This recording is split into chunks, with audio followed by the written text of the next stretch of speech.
Em 5 minutos a gente começa a aula, ok? Só dá o prazo de chegar o restante dos alunos aí.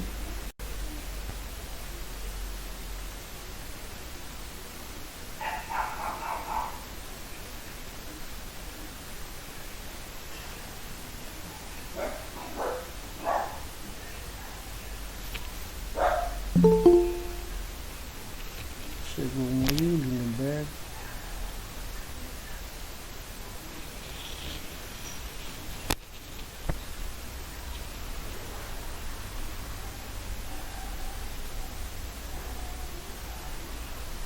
Graça e paz do Senhor Jesus, meu irmão, tudo bem? Lindenberg.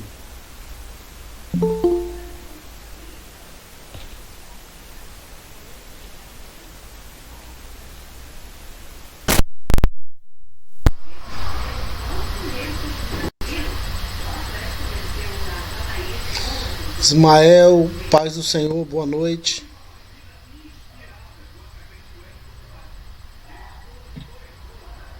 Paz do Senhor, pastor, tudo bem?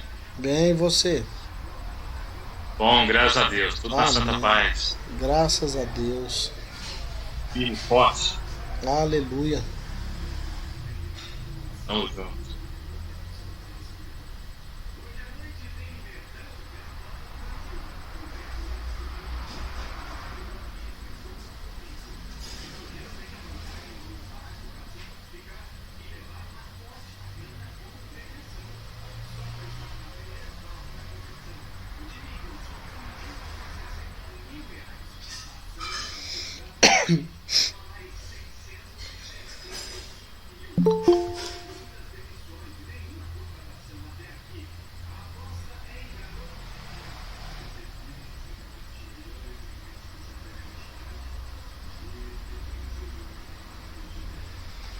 Jaime Amorim, a paz do Senhor Jesus. Seja bem-vindo.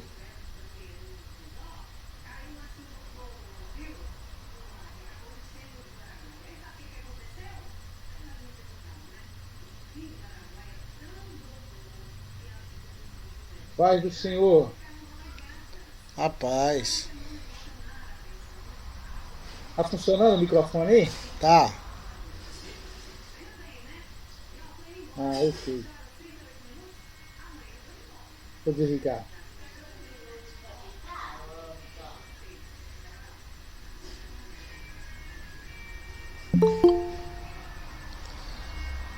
Ok.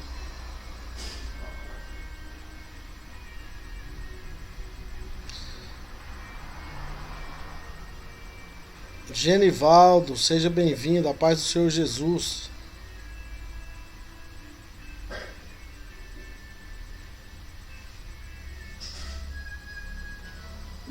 A paz do Senhor, meu irmão, tudo bem? Tudo na paz, graças a Deus.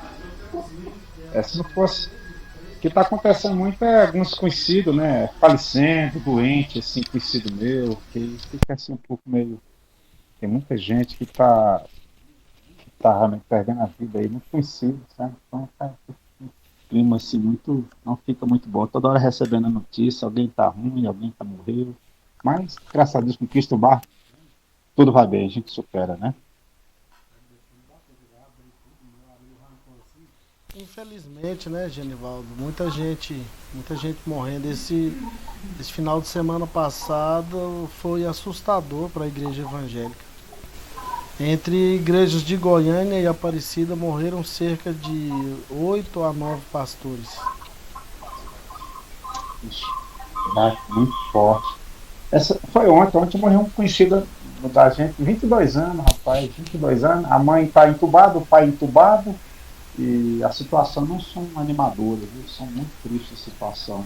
Então, as notícias que a gente tem aqui, já perdi um amigo, colega de infância, também, de 42 anos, perdi a irmã dele paralisou os rins, a minha irmã está com um problema também sério também, da Covid, perdi tipo assim, uma senhorinha que eu tenho como uma mãe também de Covid, então, assim, é muita coisa, esse ano 2020, esse 2021 é o ano do choro, É, porque vamos não estar é brincadeira não. vamos tá junto em oração, né? Orar por essas pessoas que estão aí precisando e continuar nessa caminhada fazendo a nossa parte, não olhar Isso é para verdade. e não olhar para essa doença politicamente, olhar para essa doença a partir da realidade, porque infelizmente os nossos políticos trouxeram tanto problema em relação a essa doença que infelizmente até hoje tem gente pagando pela omissão política. Muita gente não crê na doença. É um negócio complicado. E eles não rumam o protocolo, né? Tem um protocolo, tem um remédio, e eles não divulgam, né? Parece que não tem interesse, parece. Né? O problema é esse, não tem interesse. Então a gente tem que firmar no Senhor, continuar crendo, né? Com fé, mas fazendo a nossa parte, porque crer em Deus não nos isenta de fazer a nossa parte. Isso é verdade. Acho que tá para começar, acho que tá todo mundo aí. Vamos aproveitar esse início da aula, então vamos orar e colocar diante de Deus todas essas pessoas que o Genivaldo mencionou aí, que precisam de oração, e outras mais que vocês tiverem ciência, que estão internados, entubados. Eu quero pedir oração para o pai de um aluno meu de outra instituição, o pai do Idmar. Está formando agora em teologia e o pai dele está entubado, já tem uma semana, precisando também de oração. Eu não sei o nome do pai dele, mas vamos fazer menção dessas pessoas agora. Vamos orar. Senhor Deus e Pai, em nome de Jesus, nós estamos aqui nesta noite juntos, reunidos. Primeiramente porque nós te amamos e te adoramos. Confiamos no Senhor, cremos no Senhor, só esperamos no Senhor. Nós sabemos que só Tu podes, ó Pai, resolver a nossa causa.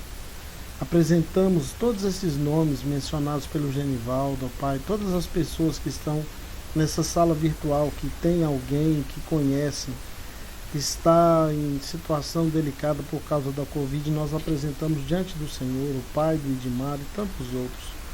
Vem sobre eles agora, visita eles nesse leito de UTI onde estiverem, aqueles que não estão internados, mas estão com a doença, que o Senhor possa vir sobre eles com o teu poder, com a tua graça, tocando, tirando todo o mal-estar, toda a falta de respiração.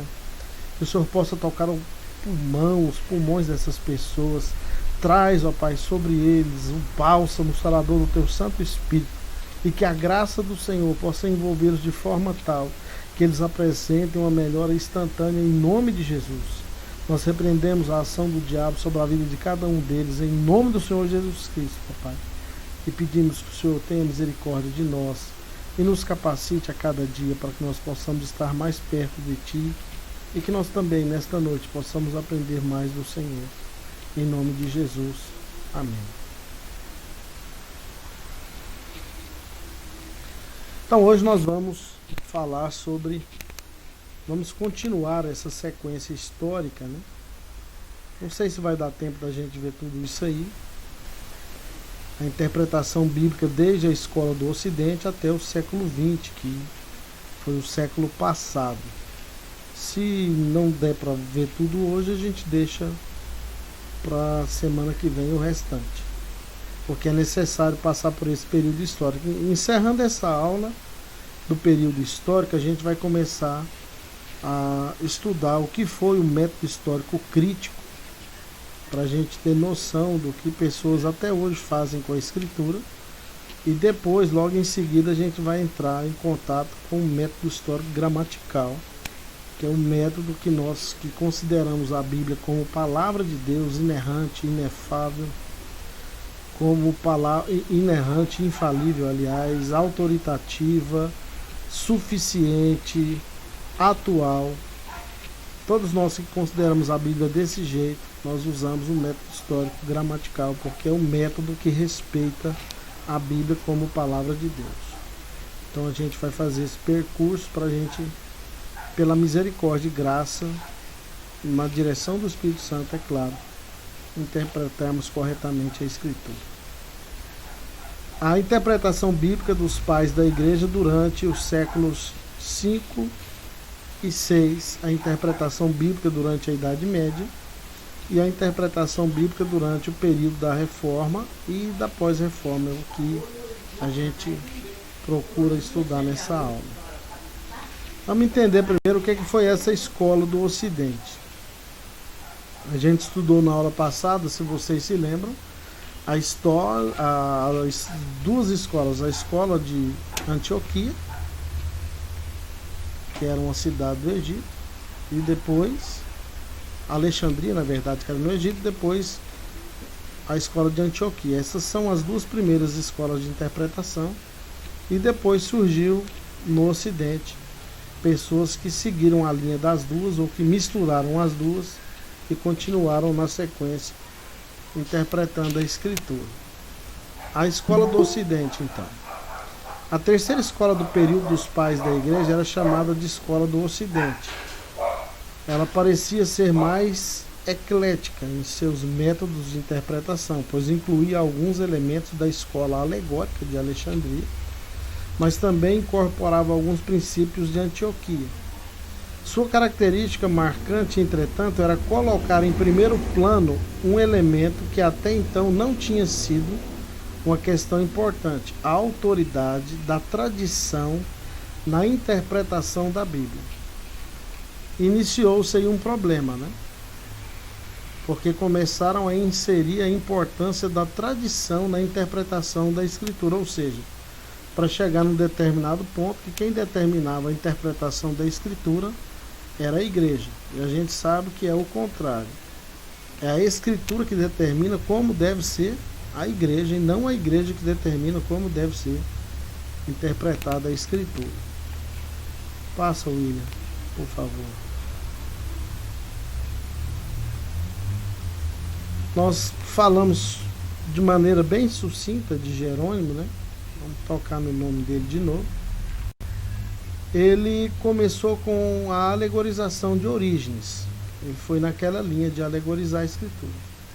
Posteriormente, porém, assumiu um estilo mais literal. Entretanto, continuava acreditando que um sentido mais profundo das Escrituras poderia ser desvendado a partir do sentido literal. Em 386, se enclausurou em Belém.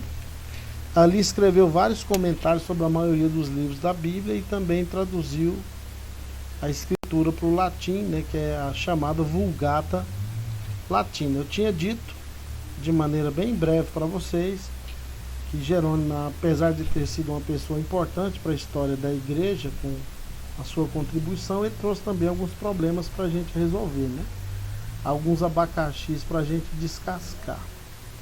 Uma delas foi ter traduzido a palavra Hades por inferno. Na Escritura, 3 palavras são traduzidas por inferno, e eu comentei sobre isso. É a palavra Hades, a palavra Geena e a palavra Tártaro. Hades não deveria ter sido traduzido por inferno. Por isso que muita gente tem uma ideia de inferno que não condiz com a Escritura. Por exemplo, é comum as pessoas acreditarem que o diabo está sentado num trono, cheio de demônio em volta, reinando de uma dimensão espiritual chamada inferno. E a gente sabe que isso não existe. Segundo o testemunho da Escritura, aonde é que os demônios estão? Quem quiser falar, pode abrir o microfone. No Hades? De maneira alguma. O Hades... Nas regiões Está no inferno. Tá no inferno. Um de cada, ao nosso redor. um de cada vez, presta atenção. Lago de fogo. Vamos fechar o microfone agora, deixa só eu falar. Várias opiniões surgiram aí. Algumas pessoas acertaram. A Escritura deixa bem claro no livro que o apóstolo Paulo, na carta que o apóstolo Paulo escreveu, inspirado pelo Espírito da igreja de Éfeso, Primeiro no capítulo 3, no verso 10, e depois no capítulo 6, a partir do verso 12, que os principados e potestades, eles moram nas regiões celestes. Então não existe esse lugar chamado inferno, onde o diabo senta num trono e de lá ele comanda demônios, principados. Não existe. A habitação deles é aí para cima.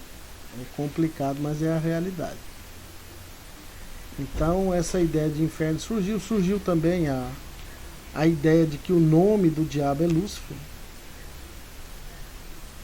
Isso tudo por causa da tradução de Jerônimo na Vulgata. E Lúcifer nunca foi o nome do diabo e nunca vai ser, né?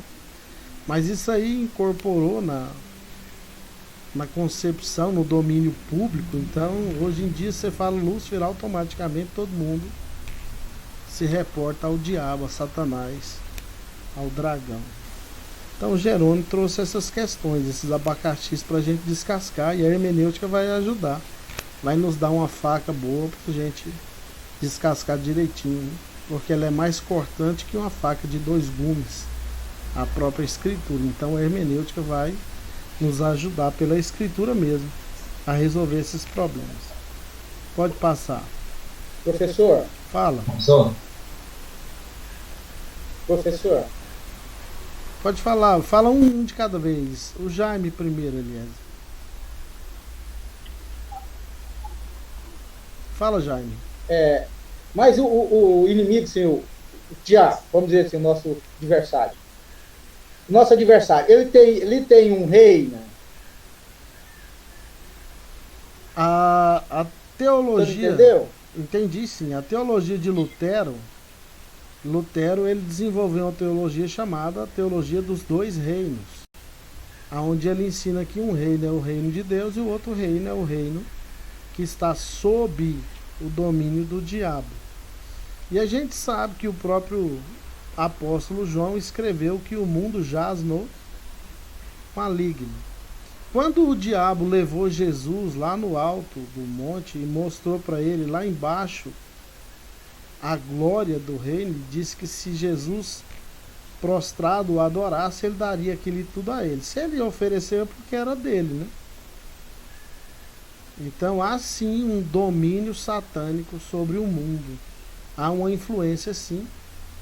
E isso aí fica bem claro quando a gente vai estudar a Bíblia. Existem várias palavras no Novo Testamento que foram traduzidas por mundo.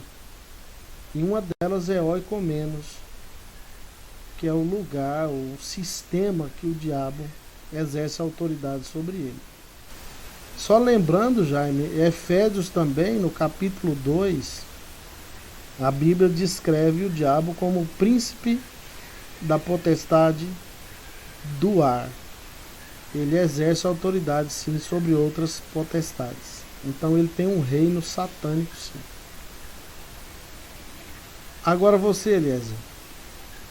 Professor, lá em Efésios, fala sobre quando... Efésios 4, 9 e 10, né? Que ele subiu, senão que ele também havia descido as profundezas da terra. Ali Jesus desceu as profundezas da terra, fala sobre o inferno, não? Fecha o microfone agora para eu te responder, para não ficar dando delay. Olha só, há 2 interpretações clássicas a respeito desse texto de Efésios. Os reformados acreditam que Jesus ter descido às regiões inferiores da terra implica dizer que ele desceu aqui à terra. Para quem mora no céu, a terra é um lugar inferior, né?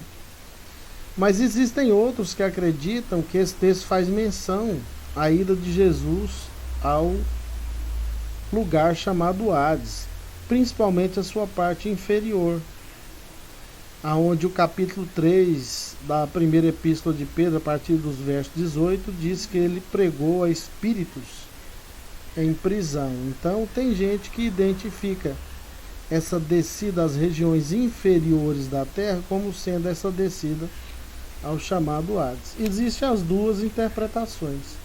A interpretação dos reformados, que acredita que Jesus não desceu ao Hades, ele simplesmente veio aqui na terra e depois foi sepultado.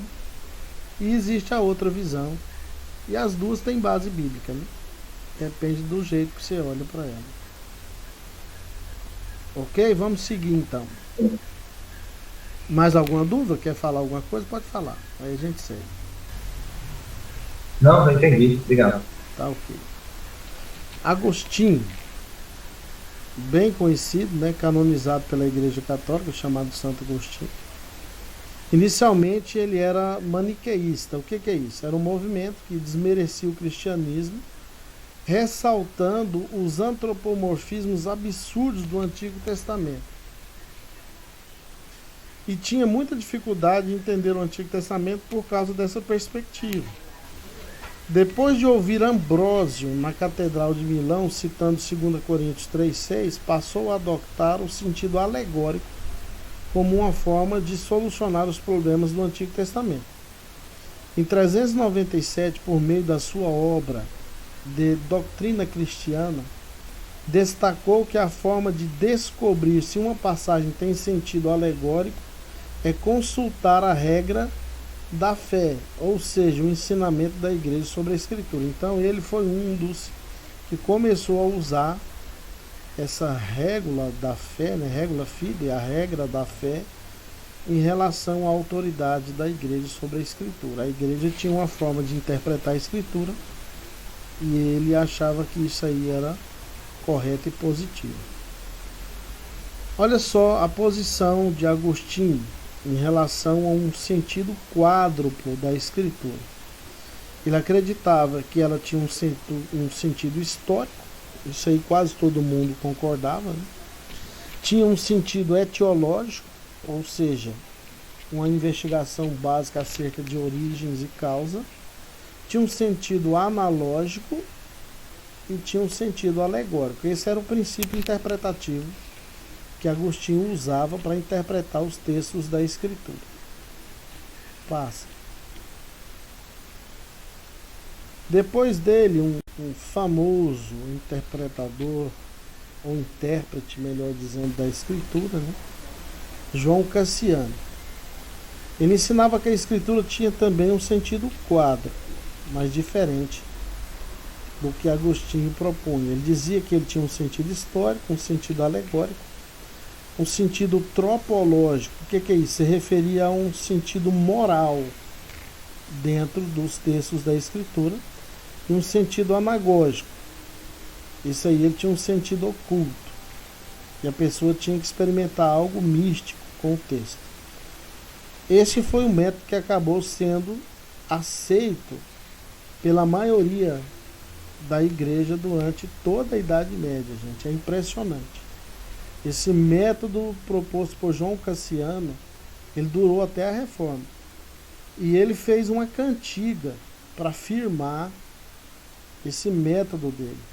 Vocês sabem que até hoje o sistema de cantiga é um sistema didático, né? As professoras da infância e da juventude usam muito canções para estabelecerem lições. Então João Cassiano compôs uma canção para afirmar esse sentido quádruplo da Escritura. Passa agora, Lívia. Olha só a cantiga dele. Era em latim. Litera gesta docet. Quid credas, alegoria. Moralis quid agas. Quotendas anagogia. Fica até bonitinho, né? Quid credas. É interessante isso, né? E a tradução na frente. A letra ensina os acontecimentos. O que você crê é ensinado pela alegoria. Moral é o que você faz, de acordo com o que está escrito no texto. E o seu destino é ensinado pela anagogia. A anagogia era uma forma de perceber algo no texto através de uma experiência espiritual, mística com o texto. Você tinha que dar uma viajada na maionese de maneira mística para assimilar e interpretar corretamente o texto. A gente sabe que isso aí nem sempre acontece, e em vários casos não acontece nenhuma vez. Durante 1000 anos, esse foi o lema interpretativo da maior parte da igreja em relação à interpretação da Escritura. A reforma, quando veio, foi que derrubou esse conceito. E eu quero ressaltar que muitos católicos ainda interpretam a Escritura baseados nessa cantiga e submetem a Escritura ao escrutínio da igreja, achando que a igreja é que tem autoridade sobre a Bíblia. Passa. Agora, a hermenêutica durante a Idade Média. A Idade Média foi um deserto vasto no tocante à interpretação bíblica. Era comum o emprego de encadeamentos, cadeias de interpretação formados a partir dos comentários dos pais da igreja.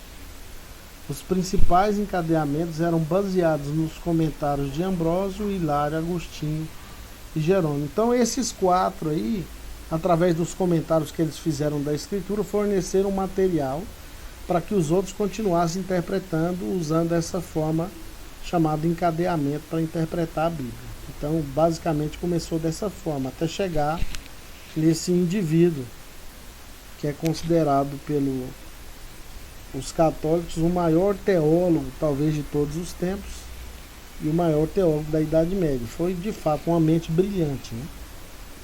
Tomás de Aquino, ele foi considerado pelos católicos, ainda é o grande teólogo da Idade Média. Ele acreditava que o sentido literal era fundamental, mas que os outros sentidos apoiavam-se sobre este. Observava o sentido quádruplo da Escritura: histórico, alegórico, tropológico e anagógico, o mesmo de João Cassiano, né? Ele desenvolveu seu pensamento com base na filosofia de Aristóteles. E ele é autor da famosa súmula ou suma teológica. Presta atenção, os pais da igreja, o período da patrística, ele foi muito importante para o desenvolvimento dos dogmas da igreja cristã, e é notório a influência da filosofia grega sobre estes teólogos. Então, Tomás de Aquino, ele usou a filosofia de Aristóteles para formular sua teologia. Inclusive, talvez o trabalho mais importante de Tomás de Aquino foi procurar provar a existência de Deus através da teologia natural. Ele procurou provar a existência de Deus através de argumentos filosóficos. E ele é bem conhecido por causa de 5 caminhos ou 5 vias que ele desenvolveu para falar sobre a existência de Deus. Passa aí.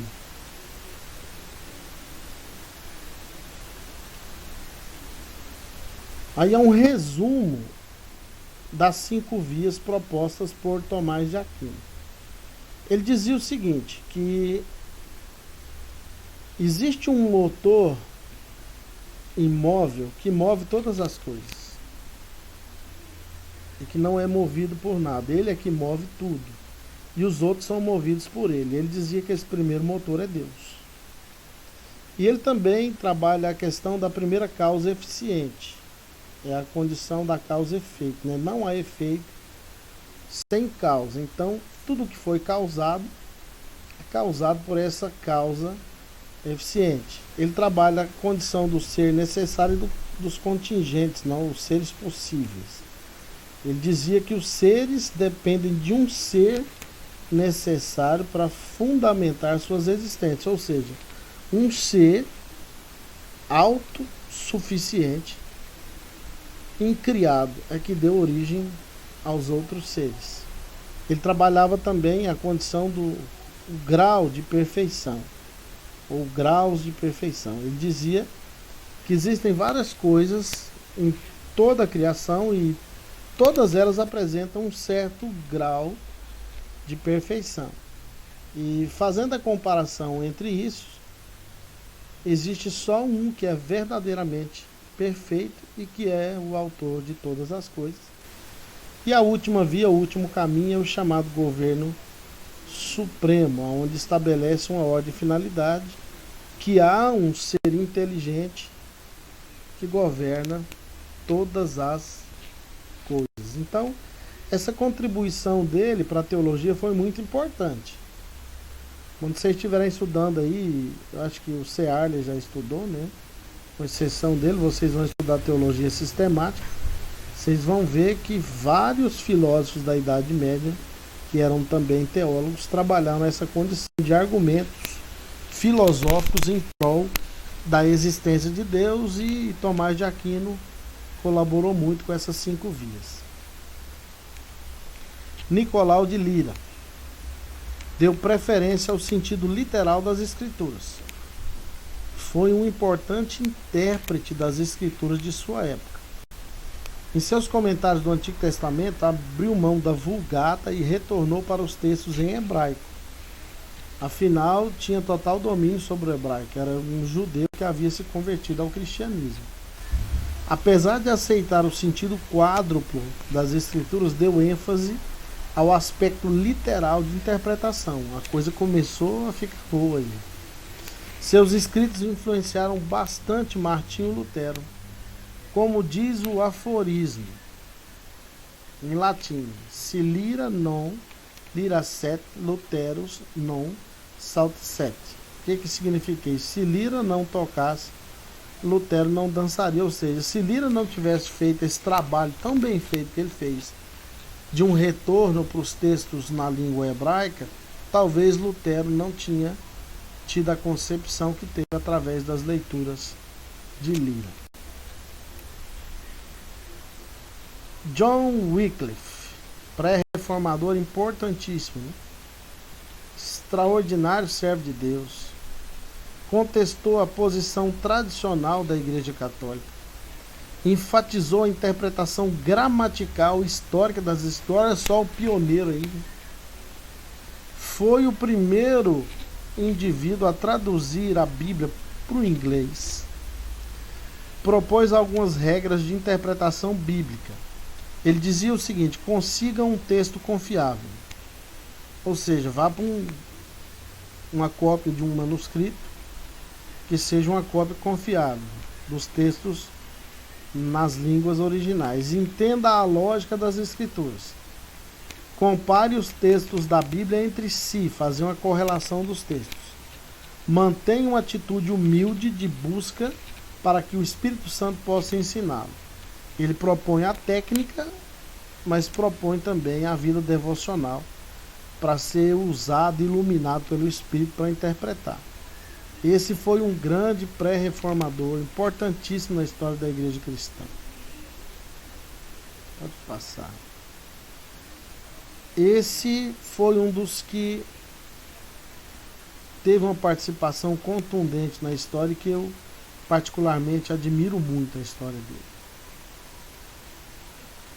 John Hus, fortemente influenciado por Wycliffe, deu início a um movimento que ensinava que a Bíblia estava acima da Igreja Católica e era a grande autoridade dentro do cristianismo e o paradigma para a vida do cristão. Então, ele, no embalo de Wycliffe, eles influenciaram Lutero, é claro, proporam que a Escritura deveria voltar a ter o seu lugar de honra. A Escritura está acima da Igreja, gente. Que ideia é essa, que a Igreja está acima da Escritura? Então ele propôs uma volta da Escritura para o seu devido lugar. Muito importante também como pré-reformador. Defendia que a comunhão através do pão e do vinho, a ceia, deveria ser oferecida a todos os cristãos. Não só os clérigos, né? Não como a Eucaristia funciona na Igreja Católica até hoje, né? Só o padre que come a hóstia e bebe o vinho, né? Ele dizia que os elementos tinham que ser distribuídos para todos os cristãos. Suas últimas palavras, ele foi condenado à fogueira pela Igreja Católica por isso.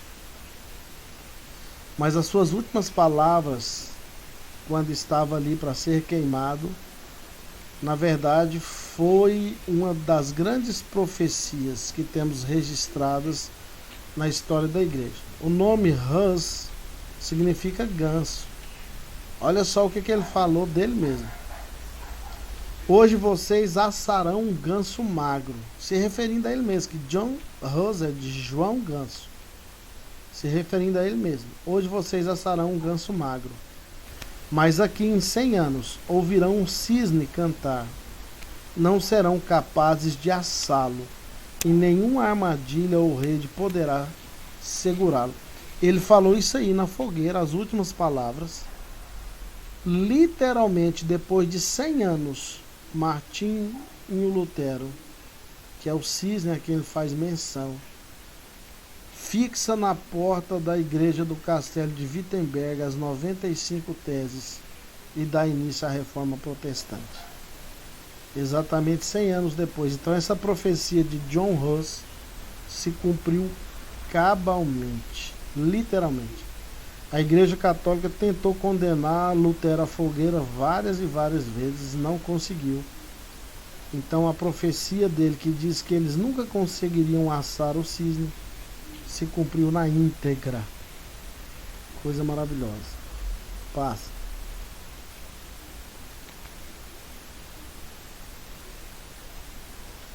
Então chegamos a Lutero, né?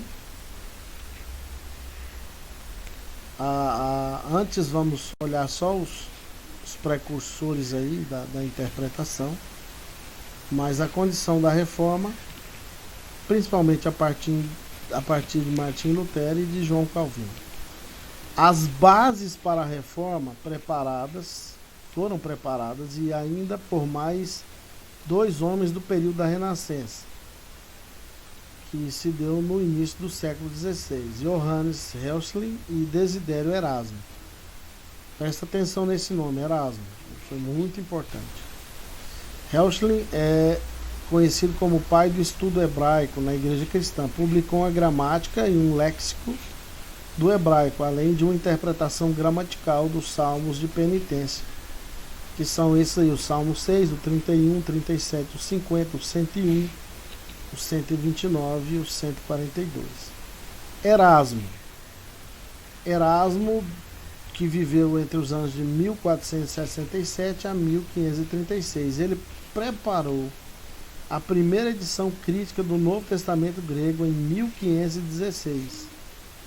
O Novo Testamento grego de Erasmo tornou-se a ferramenta básica de Lutero durante os anos formativos e polêmicos da Reforma.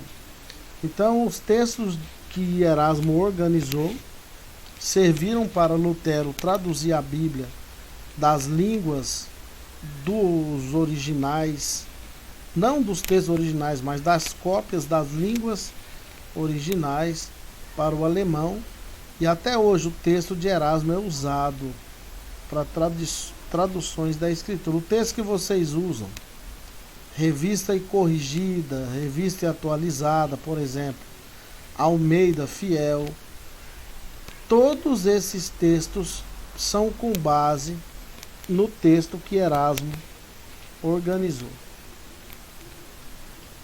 Deixa eu abrir, antes de você mudar, William, volta lá só um pouquinho. Só a título de curiosidade, alguém sabe me responder por que existem diferentes versões da Bíblia?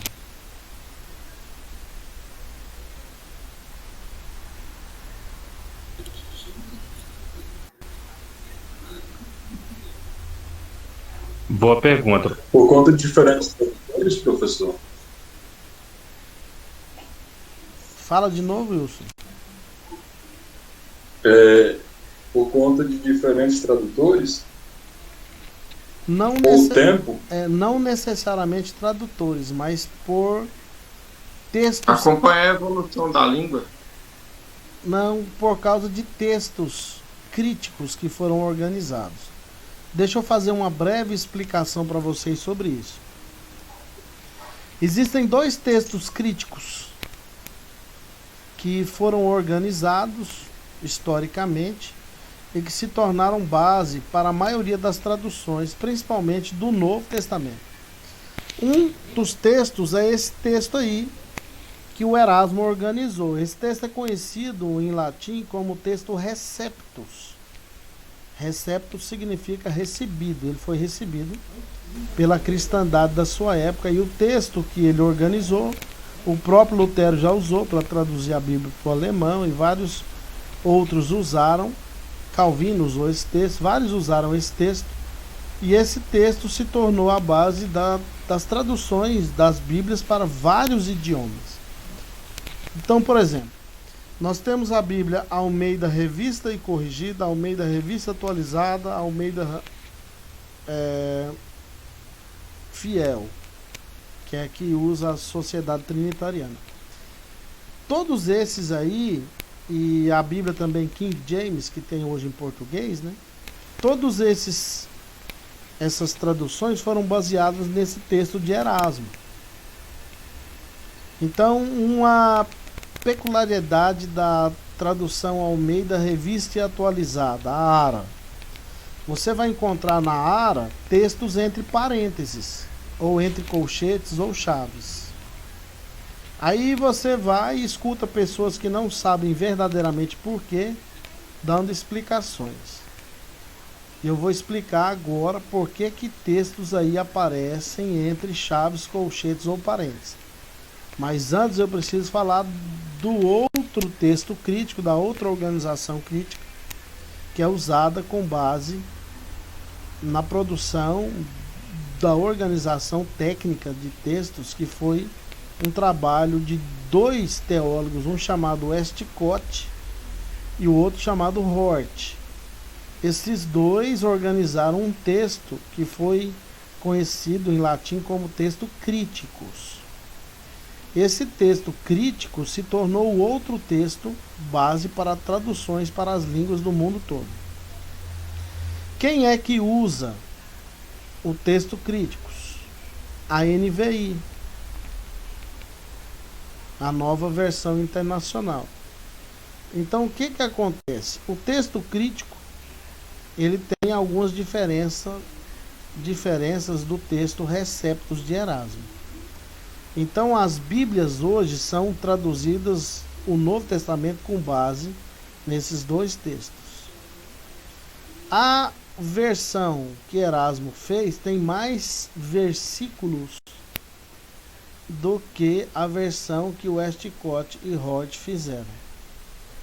Por exemplo, existem textos que estão na organização feita por Erasmo que não estão nos textos que foram organizados por Westcott e Hort. Aí o que a Revista e Atualizada fez? Ela usou os dois textos para compor a tradução para o português. Então, usou como base o texto organizado por Erasmo e o texto organizado por Westcott e Hort. Usou os dois. A Almeida Revista e Corrigida usou só o de Erasmo e a Almeida Fiel usou só o de Erasmo. A NVI usou só o crítico. O que a Revista Atualizada faz? Ela usa os dois. Então ela põe entre parênteses, colchetes ou chaves os textos que estão na versão organizada por Erasmo, mas não estão na versão organizada por Westcott e Hort. Então eles estão entre parênteses. Não quer dizer que não estão nos originais, como alguns pregadores dizem, né? Esse texto de parênteses aqui é porque não estão nos melhores originais. Não tem nada disso. É porque eles estão na versão organizada por Erasmo, mas não estão na versão organizada por Westcott e Hort. Então a diferença das versões existem por causa disso. Por exemplo, temos textos clássicos, né, que estão entre parênteses na escritura. Nós temos um texto no Evangelho de João que fala que o anjo descia e movia a água. Esse texto lá está entre parênteses. Lá em 1 João, no final, no capítulo 5, tem um texto que fala sobre a Trindade lá claramente, mas ele está entre parênteses. Ele está no texto de Erasmo, mas não está no texto do Westcott e Hort. Por isso que há essa controvérsia. Professor, Fala. eu fui ensinar que isso aí era nota de rodapé. Foi acrescentado nos textos. Então quem te ensinou cometeu uma das maiores heresias de todos os tempos, né? verdade. Então, na verdade, é isso. É porque a Bíblia que Erasmo organizou tinha mais versículos do que a Bíblia que Westcott e Hort organizaram. São várias palavras a menos, vários versículos a menos. E por isso que a revista atualizada põe entre parênteses. Por isso que eu gosto da revista atualizada, porque ela usa os dois textos. Ela usa tanto o texto que Erasmo organizou, quanto o texto que foi organizado depois, o texto crítico por Westcott e Hort. Então a contribuição desse Erasmo aí foi muito boa. E ela influencia nós até hoje, né? Nos influencia até hoje, porque até hoje a gente usa os textos básicos que foram organizados por ele. Professor, Fala. é uma dúvida, na verdade um questionamento. É porque assim, até esses dias agora eu se pegava algumas aulas com o professor Eduardo Reis, já citando o nome aqui, né? E ele, em algumas das suas ministrações, eu sempre via que tanto ele como muitos outros professores que eu já seguia, dizia que havia uma Bíblia, primeiramente usavam como a King James, sendo ela mais próxima dos originais. Aí depois já vi, igual o Eduardo Reis citando, sendo a Trinitariana, sendo a mais próxima dos originais. Aí às vezes pegava um versículo ou um texto, por exemplo, como o Salmo 23, dizendo que o Senhor é o meu pastor e nada me faltará, que esse versículo desse salmo teria sido traduzido da forma errada. Aí eu queria que o senhor esclarecesse para mim. Tá. Olha só, Wilson. Cada um vai puxar a sardinha para o seu lado, né? Se o cara é um batista regular, ele vai falar que a melhor tradução e a mais próxima do original é a Almeida Fiel. Se o cara ele prefere a King James, ele vai falar que ela não tem isso. O que você tem que fazer como teólogo, né? Você está estudando agora teologia. Você tem que usar as duas versões. Então, todas as Bíblias que temos traduzidas para o português, elas são importantes. Então, quando você vai fazer um estudo da Escritura, você tem que ter de preferência várias versões para comparar textos. Mas o que eu faço? Eu uso como texto base, principalmente a revista e atualizada. Não que ela seja uma versão melhor do que as outras, mas porque ela faz uso tanto do texto críticos como do texto receptos. Ela é uma Bíblia que usa os dois textos como base. Então ela põe entre parênteses e colchetes os textos que não estão no texto críticos, que é a base da NVI. A NVI tem versículos a menos, mas a NVI é uma das Bíblias mais importantes para nós, porque ela é muito próxima dos modos e tempos verbais da língua original. Então não tem uma que é melhor do que a outra. O que a gente tem que fazer é o seguinte: é como estudantes que somos, a gente procurar adquirir as versões que existem para a gente fazer as comparações. A gente tem que tomar cuidado, Wilson, com Bíblia de paráfrase. Nós temos Bíblias de paráfrase. O que é uma Bíblia de paráfrase? Uma Bíblia que não é literalmente uma tradução, ela é parafraseada. Por exemplo, uma Bíblia que se tornou ultimamente muito famosa no seio da cristandade, principalmente evangélica, é aquela Bíblia A Mensagem, do pastor Eugene Peterson. É um pastor fenomenal, um teólogo impressionante, mas a Bíblia que ele organiza não é uma tradução, é paráfrase. É a maneira que ele interpreta os textos. Ele fez aquela Bíblia, segundo ele, para facilitar o ministério dele, que ele chegou a ter a afirmação que o próprio filho dele disse para ele que não entendia a Bíblia. Então ele parafraseou a Escritura para que as pessoas pudessem entender. Então, um dia eu estava dando uma aula na sala de aula e eu falando alguns textos, eu sei alguns textos da Bíblia de cor, e um aluno me refutando o tempo inteiro: não, aqui está escrito diferente. Aqui está escrito diferente. Eu falei: que Bíblia que você usa? Ele falou a mensagem. Eu falei, então tá explicado. Você está usando paráfrases e não está usando tradução. Outra, só um minutinho, Ciarlen. Deixa eu resolver esse problema. E outra questão, Wilson, tem uma Bíblia também mais antiga, que é uma Bíblia de paráfrase, que é a Bíblia Viva. Já ouviu falar da Bíblia Viva? A Bíblia Viva também é uma Bíblia de paráfrase. Já sim, professor, já sim. Inclusive, essa versão foi a que eu menos gostei das que eu conheço.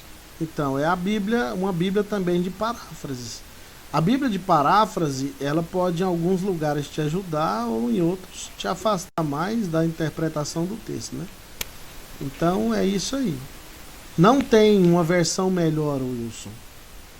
O melhor é você estudar e aprender a usar o grego e o hebraico, que depois você mesmo vai fazer uma comparação do que é melhor. E você mesmo vai conseguir traduzir os seus textos. Obrigado, professor. Tem uma versão que é muito ruim, né? Que é a tradução do Novo Mundo das Escrituras, das Testemunhas de Jeová. Aquela lá é ridícula.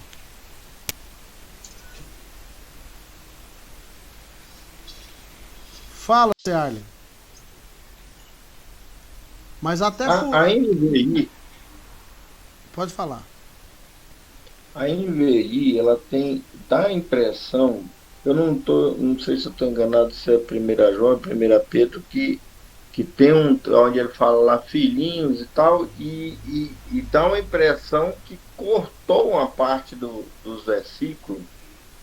Está faltando. Não, é aquilo que eu diminuir o texto. Aquilo que eu disse para você, a versão que a NVI usa para traduzir os seus textos, a New Version Internacional, né? É o texto Críticos, organizado por Prescott e Hord. Ela tem menos versículos do que a Bíblia, que foi organizada por Erasmo. A NVI tem menos palavras, tem menos versículos. É por causa disso. Só que a NVI é excepcional em modo e tempo verbal. Por exemplo, você é salvo, está sendo salvo ou vai ser salvo? Como é que funciona isso? Na NVI, aí você vai entender. A NVI traduz 1 Coríntios 1,18. Alguém de vocês usa a NVI aí? Eu, professor. Você usa? Lê 1 Coríntios 1,18 aí para nós, Lindenberg. Vamos lá.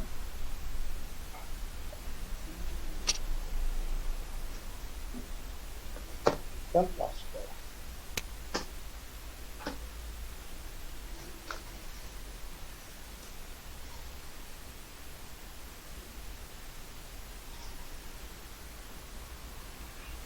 A mensagem da cruz é loucura para os que estão perecendo, mas para nós que estamos sempre salvos, é o poder de Deus. Ó, o Jaime leu já, olha. Todo mundo ouviu? Lê de novo. Então, lê agora, Lindenberg, você. Pode ler ela? Pode. Vou ler.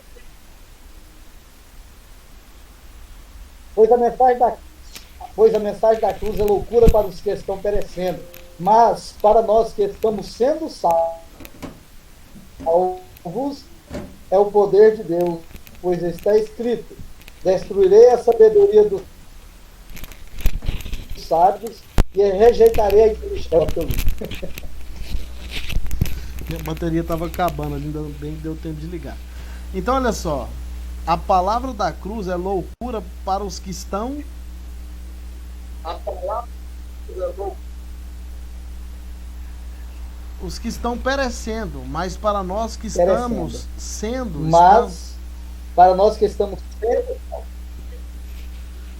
Deixa eu explicar o que é isso para vocês. Salvos é o poder de Deus.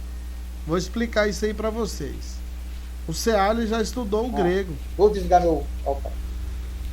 O Ciarlen estudou o grego, ele vai lembrar disso aí. O presente indicativo ativo do grego, ele não é idêntico ao presente indicativo do português. Em português, você... Por exemplo, o verbo soltar, na primeira pessoa do singular, eu solto, é uma ação concreta. instantâneo. Eu soltou.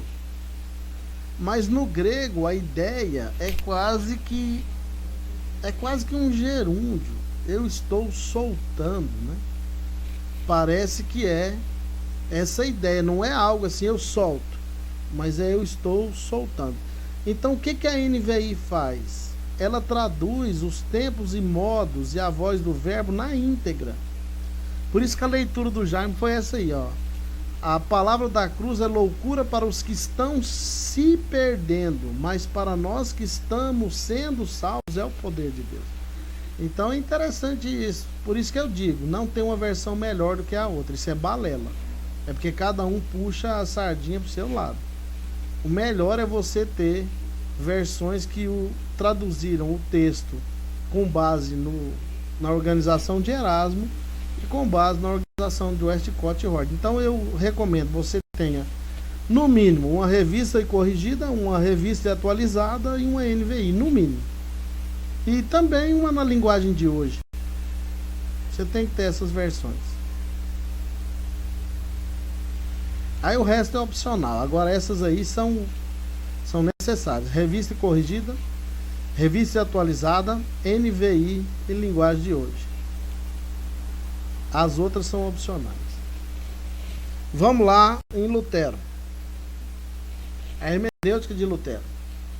Ele traduziu a Bíblia das línguas originais para o alemão. Então ele usou o texto que Erasmo organizou e traduziu para o alemão.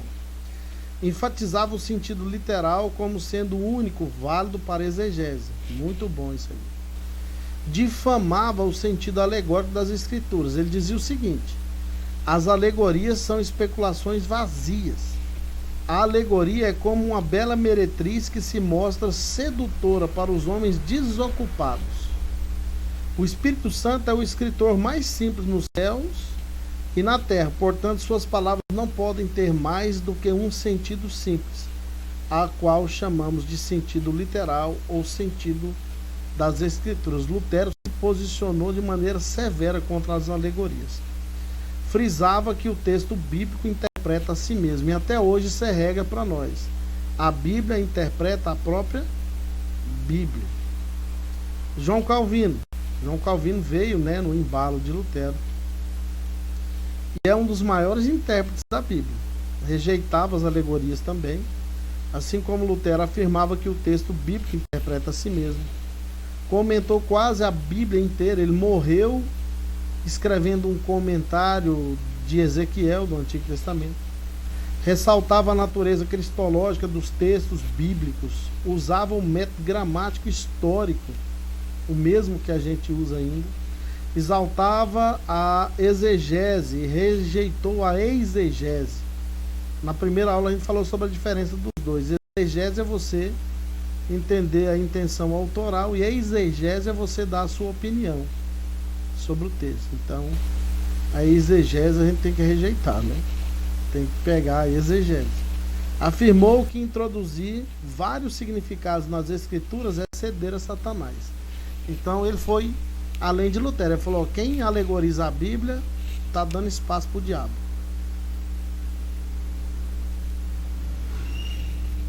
Passa.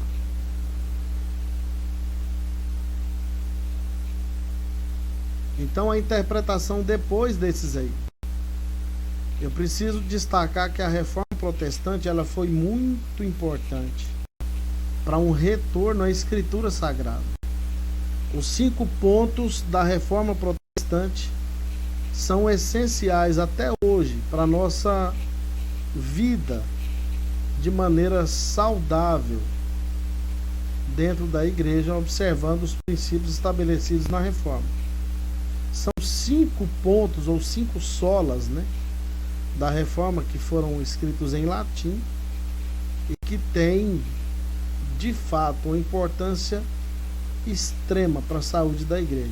Primeiro, sola gratia ou sola gratia. Salvação é pela graça. Não tem outro meio de salvação. Sola fide, a salvação é pela graça, somente pela fé, não tem outro meio. Sola Christus, e a se dá somente por Jesus Cristo. Só a Escritura. Somente através da Escritura. A Escritura é a autoridade, é a nossa regra de fé e prática. Não existe outro, não existe tradição, não existe nada, não tem igreja que está acima da autoridade da Escritura. E o só lhe deu glória, ou seja, glória somente a Deus. Ninguém além de Deus merece glória. Só a triunidade santa, a trindade santa merece glória. Santo nenhum outro indivíduo merece glória. Somente a Deus deve ser dada a glória. Então isso aí que foi proposto na reforma é fundamental para a saúde da fé cristã. Aí depois da reforma muita coisa aconteceu, né? Os dois movimentos mais significativos para a história da interpretação no século XVII foram o pietismo e o racionalismo. O pietismo era um protesto contra o dogmatismo doutrinário e o institucionalismo, que exibia uma falta de fé pessoal e a ausência de prática cristã piedosa no estilo de vida do indivíduo.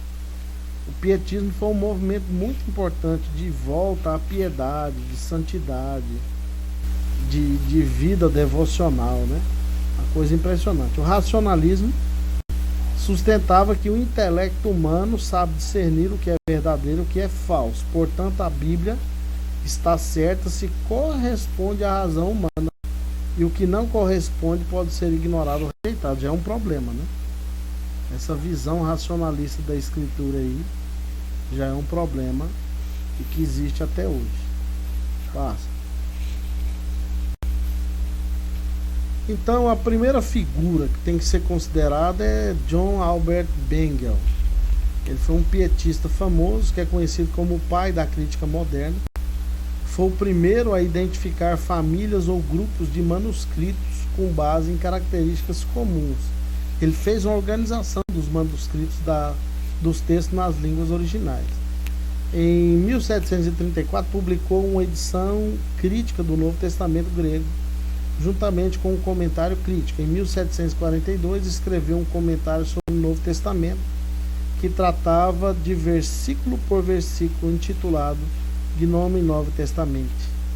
Nessa obra salientou os aspectos filológicos, espiritual e devocional, ou seja, deu ênfase à importância de se conhecer o hebraico, o aramaico e o grego, que é a filologia dos textos, de considerar a condição espiritual que os textos têm e a vida devocional, a sua entrega a Deus através da leitura e da prática da Escritura. John Wesley, um tição tirado do fogo, né?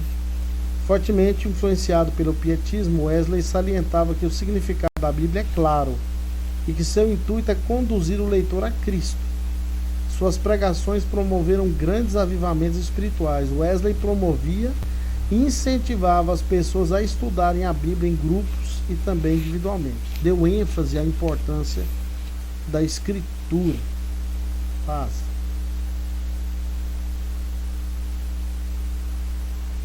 Então, depois desses aí, o racionalismo começou então a ter proeminência.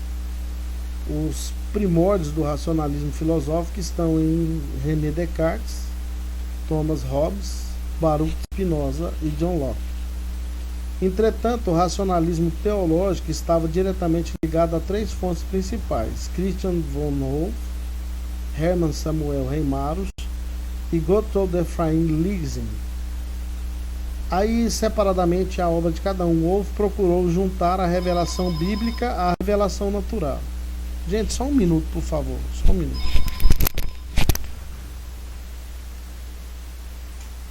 Alô? É o Cleo.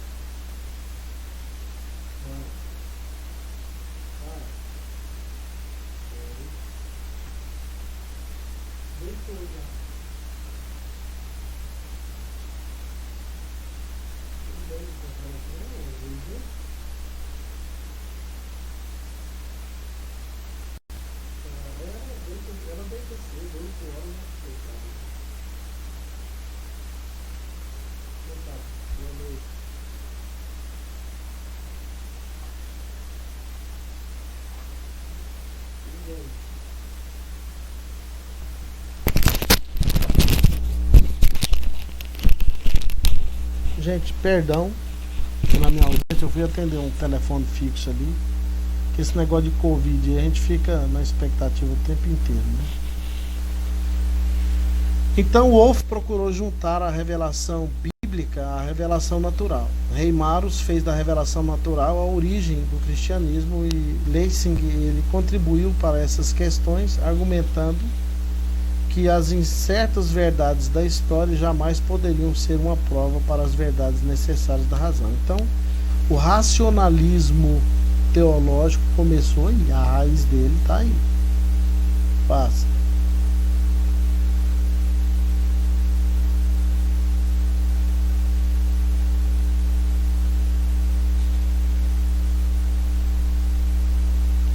A era moderna e o cristianismo liberal.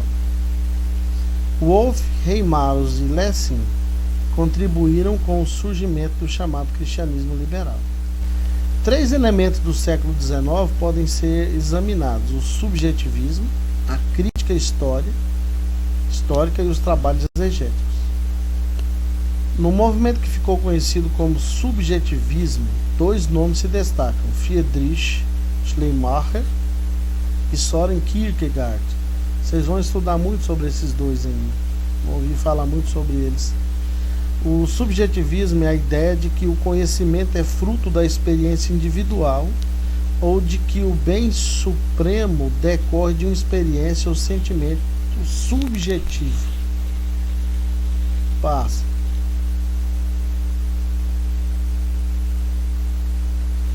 Especificamente a visão de Schleiermacher. Rejeitava, olha só, teólogo, rejeitava a autoridade da Bíblia, salientava o papel do sentimento e da percepção individual na religião. Essa concepção é fruto de uma reação ao racionalismo e ao formalismo. Ele escreveu em sua obra Monólogos, publicada em 1800, o cristianismo devia ser encarado como uma religião de emoções, não como uma série de dogmas ou um conjunto de princípios morais. Nada a ver, né? Para ele, a religião não deveria mais se originar de um livro da razão ou de qualquer coisa externa. Sua fonte primária podia ser encontrada em nossos sentimentos de dependência de outro alguém. Dentro desse novo conjunto de definições e diante da negação da Bíblia como fonte competente, o pecado era simplesmente uma interrupção desse sentimento de dependência em Deus e não uma rebelião contra o Deus que havia se revelado nas Escrituras ou em Jesus Cristo. Então tudo era subjetivo, né? Tudo é subjetivo, nem o pecado é pecado mais. Soren Kierkegaard, conhecido como o pai do existencialismo moderno, né? Ele relegava a razão ao nível mais elementar do ser humano. Rejeitava a cristandade com seu racionalismo formal e dogmatismo frio. E pregava que a fé é uma experiência subjetiva vivida em momentos de desespero. Então o cara só tem fé quando está desesperado.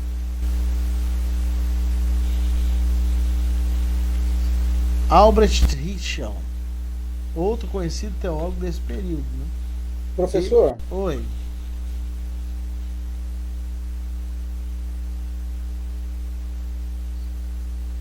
Sobre o subjetivismo, nós podemos pôr o subjetivismo juntamente com o liberalismo, ou não? É uma ala da teologia liberal, né? O subjetivismo faz parte de... Subjetivismo, que não dá muita ênfase. Faz parte de uma ala dentro... Que a teologia liberal, Jaime, ela agrupa várias coisas, a gente vai perceber agora. E o que me incomoda muito é saber que, para muitos crentes de hoje, muita coisa é subjetiva. Estão sendo teólogos liberais sem... Nem dizer assim, não tem importância, não tem problema, tá normal. Aquela explicação, né? Não é bem assim. É pecado, mas não é bem assim. É subjetivo. Então Tem sempre um escape. ele argumentava que em vez disso o cristianismo baseava-se num julgamento de valores. A ênfase principal da religião deveria, portanto, ser o valor ético e moral do cristianismo. Importante, mas não é necessariamente toda a verdade, né? A crítica bíblica, que é um movimento também dessa época, alcançou uma posição de relevo no século XIX. Sua perspectiva era racionalista e seu relevo estava na autoria humana da Bíblia e nas circunstâncias históricas que cercavam o desenvolvimento do texto bíblico. Como racionalistas, os estudiosos da Bíblia contestavam sua natureza sobrenatural e sua inspiração. Em virtude de sua inclinação filosófica para o naturalismo, eles modificavam os milagres registrados na Escritura mediante explicações. Eles queriam dar explicações racionais para os milagres. E o que é sobrenatural não se explica naturalmente, né? Não tem como.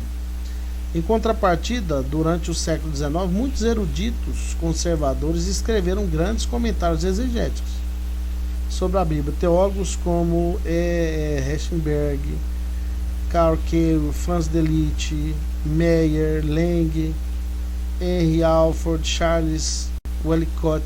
Esse Charles Hodge aí tem a teologia dele para vender, quem quiser comprar é só procurar.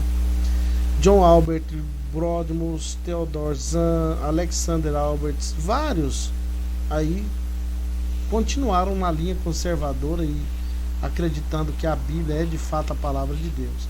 Mas infelizmente um grande número subjetivista, naturalista, tentou minimizar a questão sobrenatural da Escritura.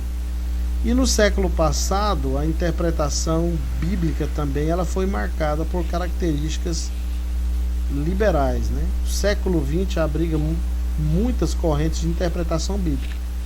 O liberalismo deu continuidade a uma boa parcela da abordagem racionalista e mais crítica do século XIX. A ortodoxia, que é a nossa visão, adotou uma concepção tanto literal quanto devocional da Bíblia. Você tem que interpretar a Bíblia literalmente. Aonde o literal é absurdo, você emprega o texto figurado, a alegoria, e você tem que se dedicar devocionalmente à Escritura. A neo-ortodoxia. Essa neo-ortodoxia passou a afirmar que a Bíblia torna-se a palavra de Deus nos encontros existenciais do homem. A neo-ortodoxia diz que a Bíblia ela não é a palavra de Deus. Ela pode se tornar a palavra de Deus. E o bultmannismo adotou uma perspectiva mitológica da Bíblia. A gente vai entender isso agora. Passa. Então o liberalismo ele entrou pelo século XX, né? O clímax de grande parte dessa linha de pensamento veio com Adolf von Harnack. Ele pediu uma volta à religião, mas não a religião sobre Jesus. Assim ele eliminou dos evangelhos tudo o que em sua opinião representava acréscimos helenísticos que haviam sido subsequentemente agregados a eles. Fez uma leitura, entendeu por ele mesmo que a Bíblia era cheia de acréscimos e ele resolveu tirar do jeito que ele quis. Professor, fala.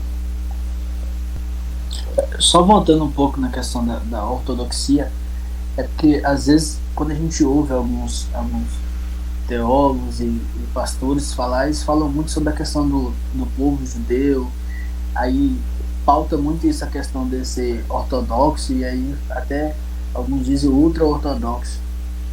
Eu queria só ter mais uma compreensão sobre isso.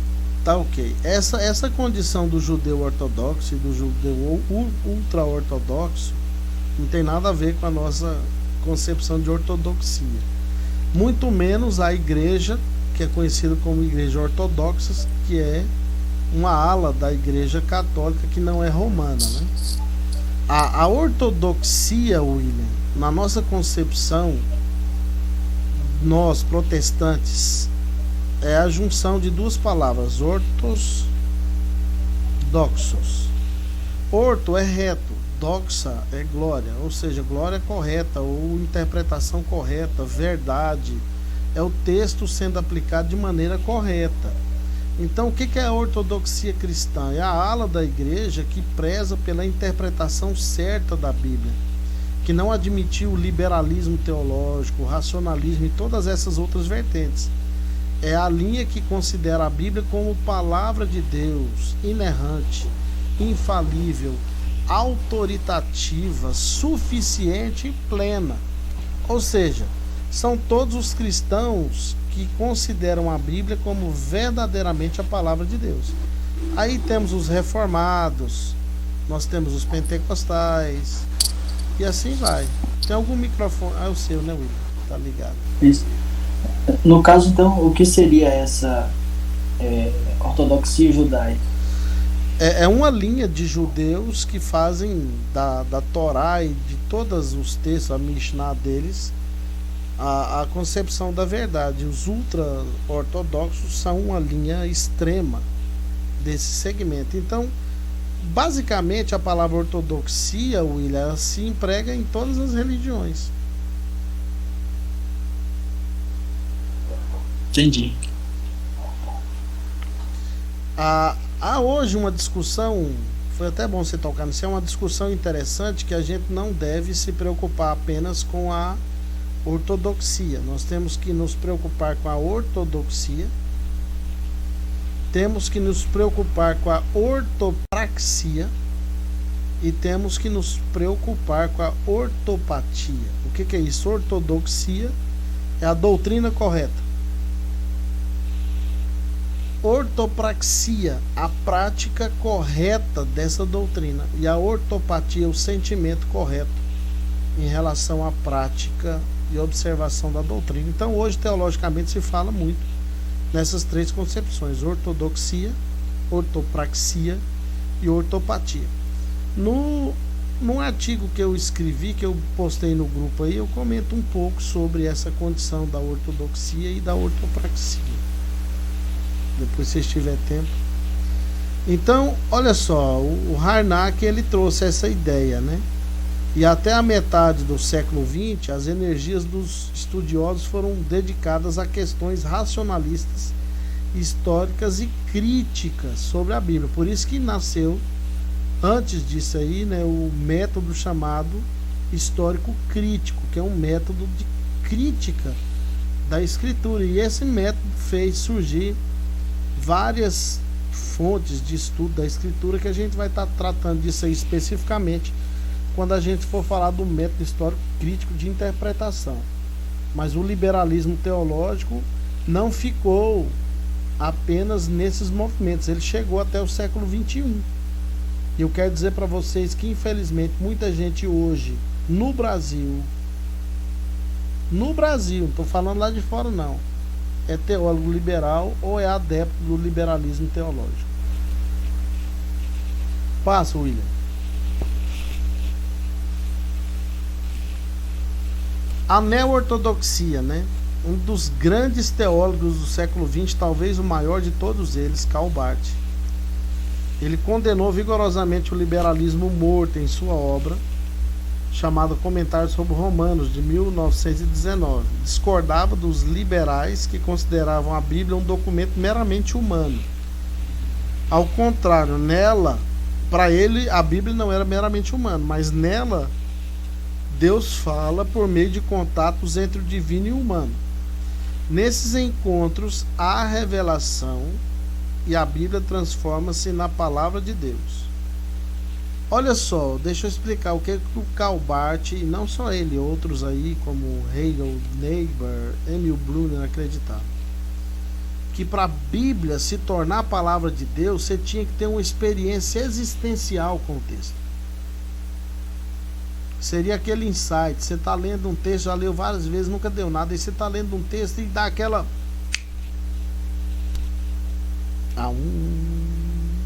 meu Deus, que isso? Então, para ele, a palavra de Deus era só naquele momento.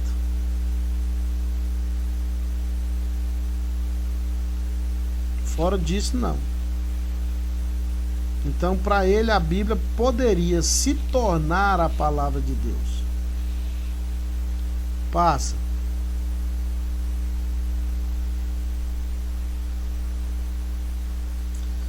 O Rudolf Bultmann, né, o pessoal fala do Bultmannismo, mas também é conhecido por compreender a teologia de maneira querigmática, porque ele acreditava que o que era verdade na Escritura eram apenas os testemunhos da comunidade primitiva, ou a proclamação da igreja primitiva a respeito de Jesus.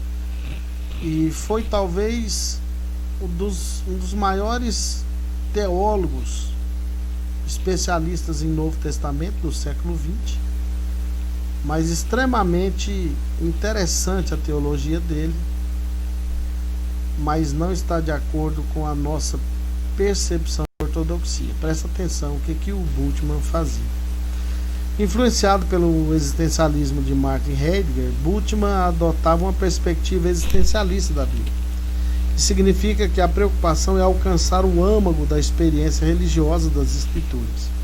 Ensinava que o Novo Testamento devia ser compreendido em termos existenciais pela demitização ou desmitologização, ou seja, pela interpretação dos mitos, pois acreditava que os cristãos primitivos usavam categorias míticas para dar expressão à sua fé oriental.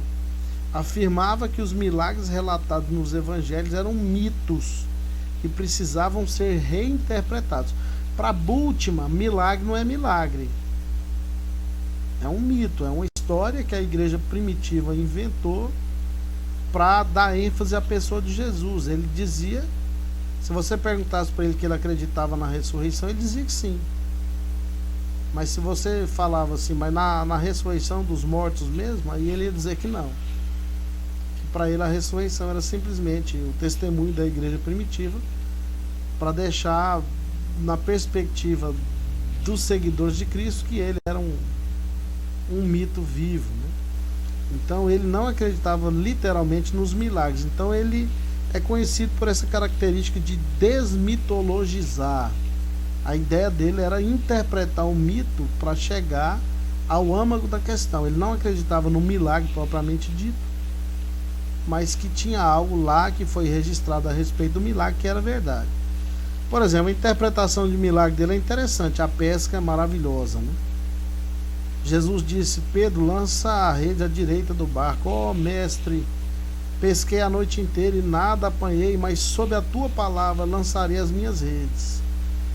Então a interpretação dele é que Jesus viu o cardume se aproximar do barco pela direita, viu e mandou Pedro lançar a rede porque ele estava vendo o cardume. Não foi nada sobrenatural. Então a interpretação que ele fazia dos mitos era essa. E que a gente sabe que não é mito coisa nenhuma, são milagres mesmo.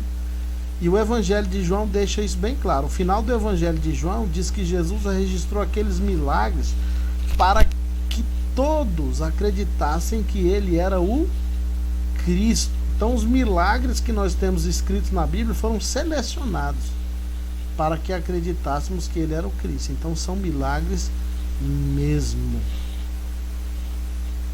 E a ortodoxia, né, durante o século XX, a doutrina correta, reagiu fortemente ao liberalismo e incentivou uma abordagem literal da Escritura, entendendo que a Bíblia é um livro divino humano e que deve ser interpretado de forma histórica e gramatical.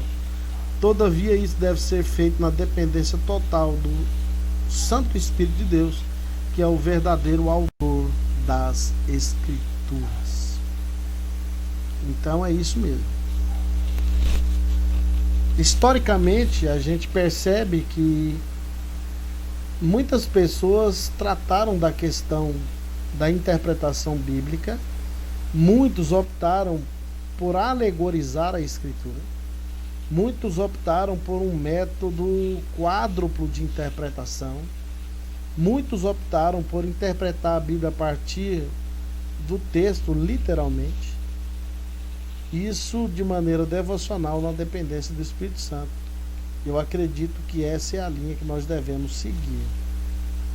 É interpretar a Bíblia na direção do Espírito Santo, mas usando a lógica da história e da gramática.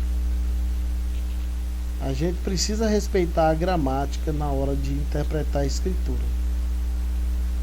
quando não se respeita a gramática e não se tem um conhecimento histórico, aí a gente coloca coisa na Bíblia que não está lá. E isso foi o que vários fizeram. E não existe autoridade maior do que a autoridade divina através da Escritura na sua vida. A igreja não está acima da Escritura. A tradição não está acima da Escritura. A Escritura está acima da própria igreja e a Escritura está acima da tradição. É isso que a gente tem que entender. Então, a partir da próxima aula, a gente vai começar a estudar o que é esse método histórico crítico. E tem muita gente que usa ele ainda.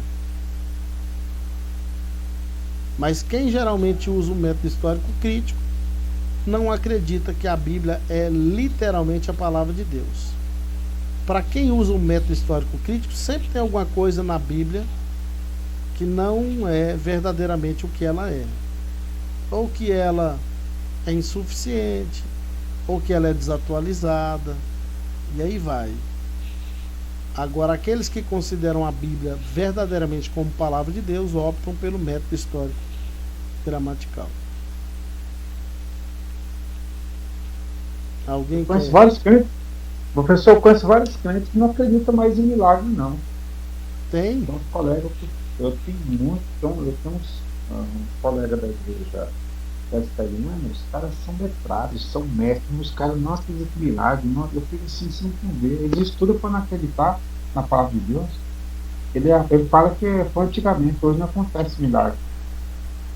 Então, há um problema, né? Há um problema, Genivaldo, em relação a alguns, não todos, alguns conservadores, que eles não acreditam na continuidade dos dons espirituais. Para eles, os dons espirituais ficam lá no primeiro século, né?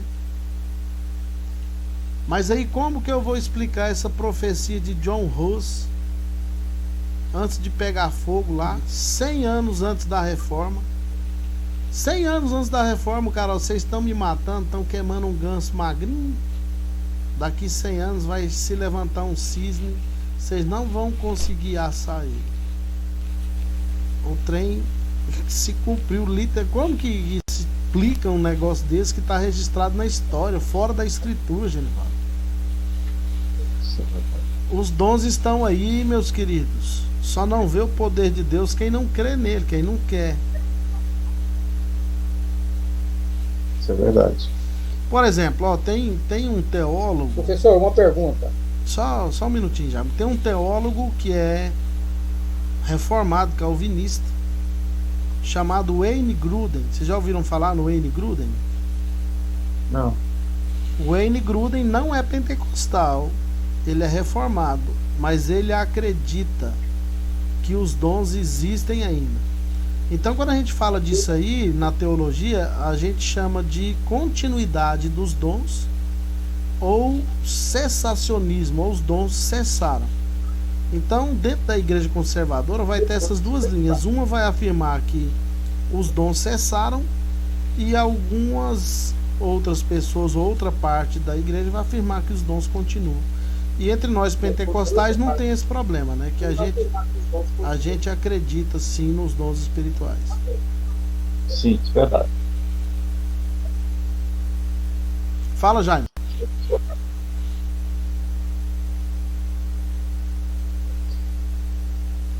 Professor, sobre as traduções bíblicas, não tem erro, vamos dizer assim, algum erro de pegados nos escritos, vamos dizer assim, originais é difícil dizer, né? Um até mais versículo, outro menos versículo. A gente fica assim com aquilo na cabeça. Isso aqui não é a palavra de Deus, né? Isso aqui não é a palavra de Deus. Presta assim, atenção. Já ouvi alguns pastores, alguns tempos mais passados, dizer: não, essa aqui é certa, essa é errada. Olha só, isso aí, geralmente a pessoa afirma que é certo ou errado quando ele não tem um entendimento suficiente ou contundente a respeito do assunto. Presta atenção, nos autógrafos da Bíblia não existem erros. Como que eu vou entender que um Deus que é perfeito ia inspirar homens para escrever a escritura com erros?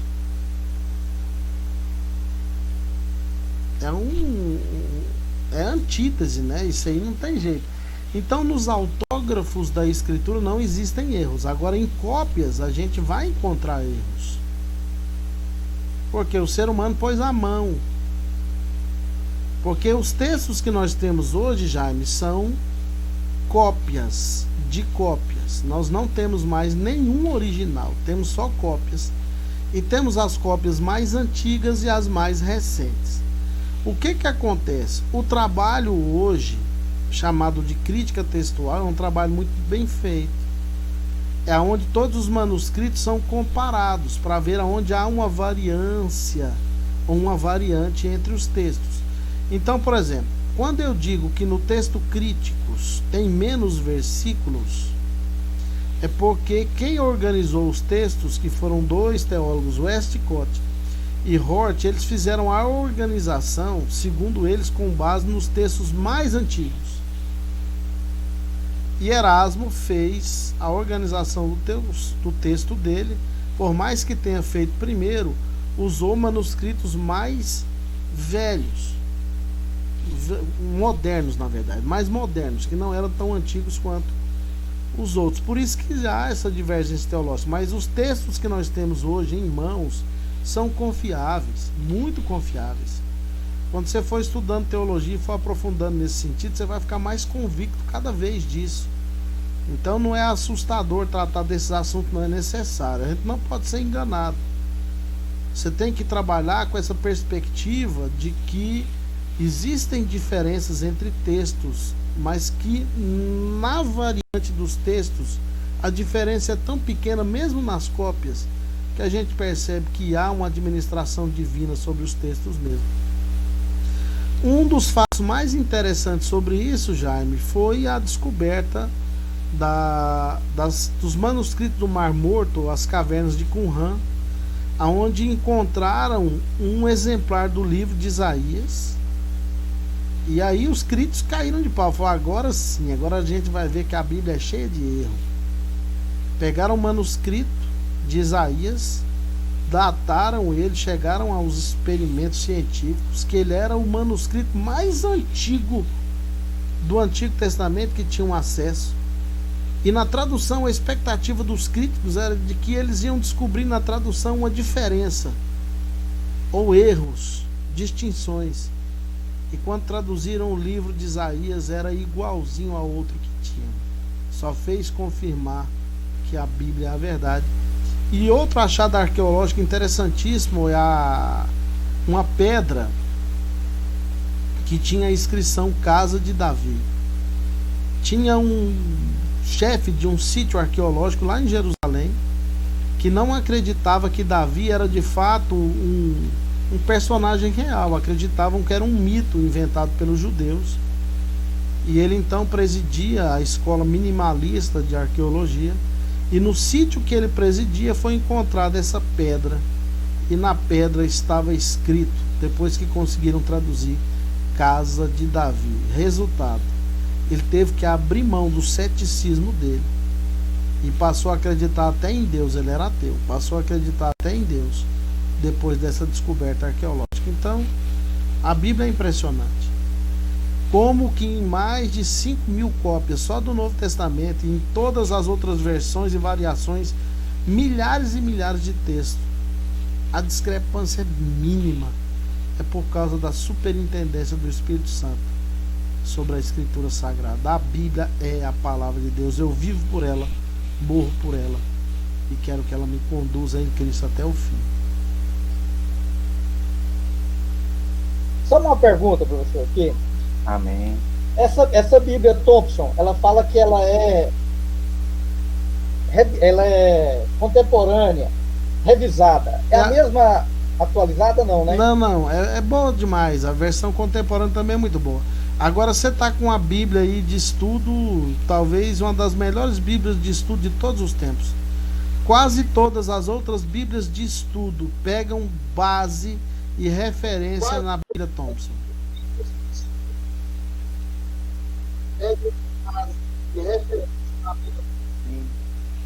Muito boa. Eu gosto mais dela. Uma das melhores Bíblias de estudo, sem sombra de dúvidas. Mas quem quer perguntar alguma coisa?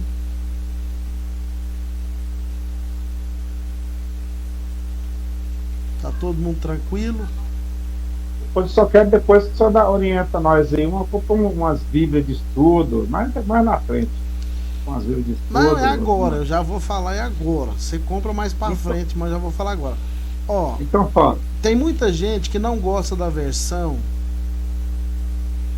NTLH na linguagem de hoje. Mas eu acredito que uma das melhores Bíblias de estudo depois da Thompson que fizeram é a Bíblia NTLH. A Bíblia de estudo NTLH é fenomenal, fenomenal. Principalmente para você estudar o Antigo Testamento. É uma Bíblia fenomenal. Aí temos várias Bíblias. Nós temos a Bíblia Shed. Nós temos a Bíblia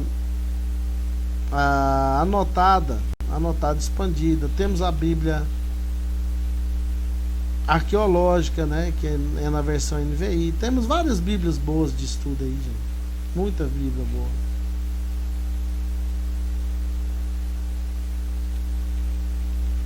Professor Cleuber, e qual um livro assim, de hermenêutica você poderia nos orientar a adquirir? Ó, esses livros que eu passei para vocês aí na ementa da disciplina são todos muito bons. O Entendes o que Lês, o livro que eu mencionei do... Deixa eu pegar aqui, eu tenho eles aqui, vou mostrar para vocês, só um minuto.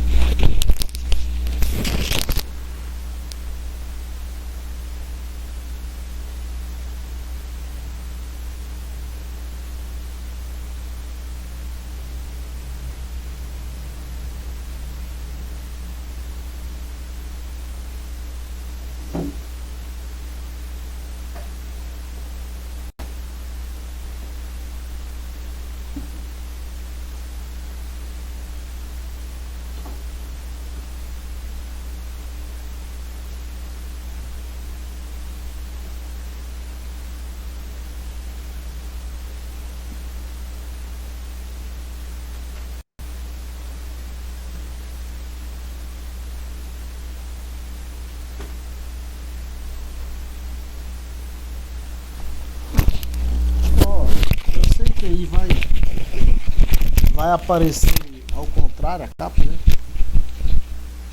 Mas é só pra você ter uma ideia. Esse aqui, ó, Entendes o que Lês, Gordon Fee e Douglas Stewart. Eu coloquei esse aí em PDF para vocês. Talvez você não tenha ele, ô Lindenberg. Mas eu posso mandar ele aí no grupo de novo. Entendes o que Lês. Ok, é porque eu entrei mais depois da aula, né, professor? É. Esse aqui, logo na introdução dele, você vai ler com aquela história do camelo no fundo da agulha, aquela porta lá que inventaram em Jerusalém, é mentira.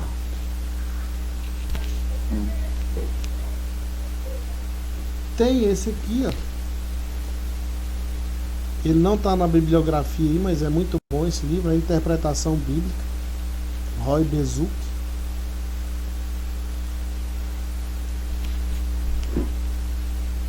Tem esse aqui, ó. Ele é uma série de 2 livrinhos. Um é Princípios de Interpretação Bíblica, outro Princípios de Estudo Bíblico, desse mesmo autor, que é o Walter A. Hendricks. Muito bom. E tem aquele do Moisés Silva e do Kaiser Júnior, que eu postei na bibliografia de vocês aí. E são livros maravilhosos, muito bons mesmo. Agradecido, professor. Tá ok. E outra coisa, eu tô terminando de escrever um artigo que vai ser publicado na próxima edição da revista da Faculdade Assembleana, que é literalmente sobre hermenêutica. Eu vou até usar esse texto com vocês. Eu trabalho nesse texto todos os passos da interpretação bíblica. Eu vou depois mandar ele para vocês. Mais alguma dúvida? Alguém quer falar alguma coisa?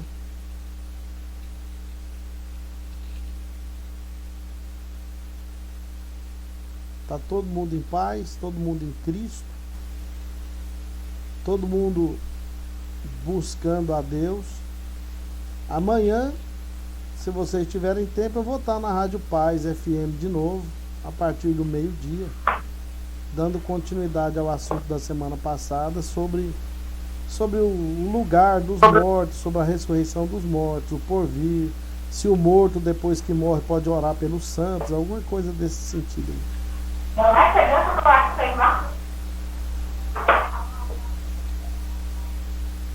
Professor Evaristo, eu quero perguntar sobre a aula da semana passada.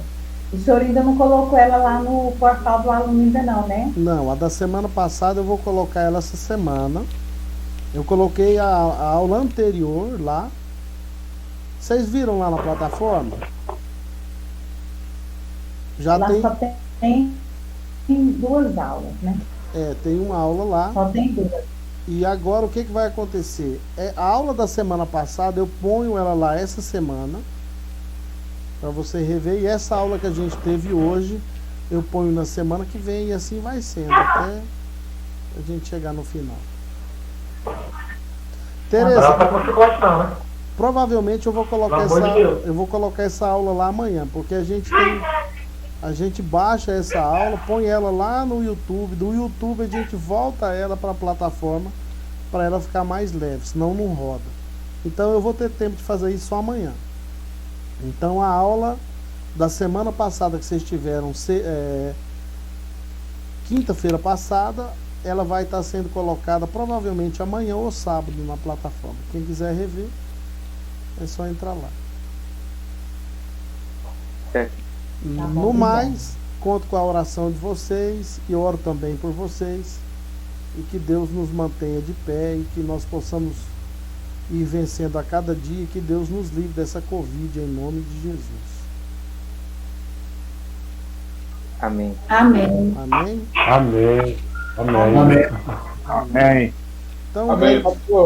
grande abraço e até o nosso próximo encontro.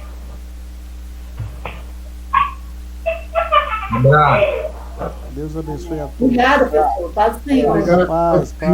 Deus abençoe. Tchau, paz do Senhor.